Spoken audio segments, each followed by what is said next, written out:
Hello friends, homemade कोणतेही preservative किंवा essence colour न वापरता टेस्टी पुरणाचा आईस्क्रीम करण्यासाठी आपण इथे अर्धा लिटर दूध घेतलेलं आहे। दूध एका भांड्यामध्ये काढून घ्यायचंय, त्याला छान गरम करून घ्यायचंय उकळी येईपर्यंत। थोडंसं दूध मी कपामध्ये बाजूला काढून ठेवलेलं आहे। आता इथे आपल्याला दुधामध्ये 3 मोठे चमचे साखर घालायची आहे। आपल्याला कितपत गोड हवंय त्याप्रमाणे आपण इथे साखरेचा वापर करायचा आहे। साखर व्यवस्थित मिक्स करायची आहे आणि गॅस चालू करून उकळी येण्यासाठी दूध आपण इथे ठेवलेलं आहे। आता इथे एका वाटीमध्ये आपल्याला एक मोठा चमचा कॉर्नफ्लॉवर घ्यायचा आहे। कॉर्नफ्लॉवरमध्ये आपण काढून ठेवलेलं दूध घालायचंय, व्यवस्थित मिक्स करून घ्यायचं आहे।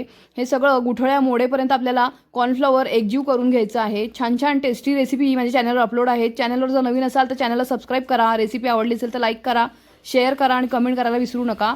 आता इथे आपलं छान व्यवस्थित कॉर्नफ्लॉवर दुधामध्ये मिक्स झालेलं आहे।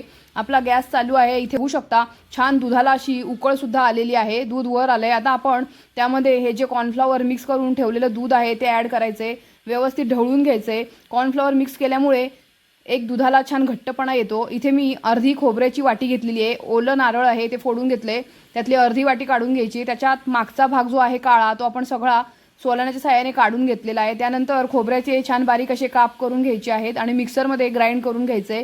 मिक्सरमध्ये सगळं खोबरं छान बारीक करून घ्यायचं आहे, अगदी बारीक करायचंय। त्यानंतर हे जे बारीक केलेलं खोबरं आपण या दुधामध्ये घालायचं आहे। गॅस आता मी बारीक केलेला आहे, हे सुद्धा दुधामध्ये घालून छान आटवून घ्यायचंय। त्याला एक घट्टपणा येऊ द्यायचा आहे। तुम्ही बघू शकता दूध हळूहळू आपलं घट्ट होत चाललेलं आहे। छान असं दाटसर झाल्यानंतर गॅस आपण बंद करणार आहोत, थोडंसं थंड करायचंय। त्यामध्ये आता आपण जे पुरण करून ठेवलं होतं त्यातला जो पुरणाचा गोळा आहे, एक मोठा गोळा घेतलेला आहे। नैसर्गिक पुरणाची चव याला येते, खूपच सुंदर असं आईस्क्रीम तयार होतं। तुम्ही एकदा नक्की करून बघा। आता हे सगळं पुरण आपण यामध्ये मिक्स करायचं आहे। लहान मुलांना बाहेरून आईस्क्रीम आणून देण्यापेक्षा घरच्या घरी असं आईस्क्रीम करून खायला दिलं तर त्यांना उन्हाळ्याच्या सुट्टीमध्ये वेगळे पदार्थ मुलं मागतच असतात। आईस्क्रीम बाहेरचं आणण्यापेक्षा हे घरचं आईस्क्रीम नक्की करून बघा। आता हे थंड झाल्यानंतर आपण एका प्लॅस्टिकच्या डब्यामध्ये, हवाबंद डब्यामध्ये ठेवणार आहोत।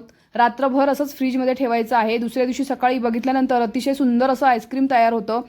ते एका वाटीमध्ये आपण बाउलमध्ये काढून घेणार आहोत। तुम्ही बघू शकता किती सुंदर असं आईस्क्रीम आपलं तयार झालेलं आहे।